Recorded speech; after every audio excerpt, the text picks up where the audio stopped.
Hello friends, ഏവർക്കും പുതിയ വീഡിയോയിലേക്ക് നമസ്കാരം. ഇന്ന് ഞാൻ വന്നിരിക്കുന്നത് മണിച്ചിത്രത്താഴ് എന്ന ചിത്രത്തിൻ്റെ second day Kerala box office collection റിപ്പോർട്ടുമായിട്ടാണ്. വീഡിയോയിലേക്ക് മുൻപ് വീഡിയോ ലൈക്ക് ചെയ്യുക, ചാനൽ സബ്സ്ക്രൈബ് ചെയ്യുക.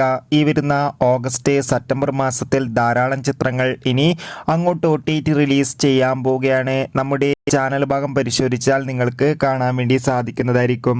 മോഹൻലാൽ, സുരേഷ് ഗോപി, ശോഭന, ഇന്നസെന്റ്, തിലകൻ എന്നൊക്കെ പ്രധാന കഥാപാത്രങ്ങളായി ഇന്നലെ ഓഗസ്റ്റ് 17-ാം തീയതി റിലീസ് ചെയ്ത ചിത്രമായിരുന്നു മണിച്ചിത്രത്താഴ്.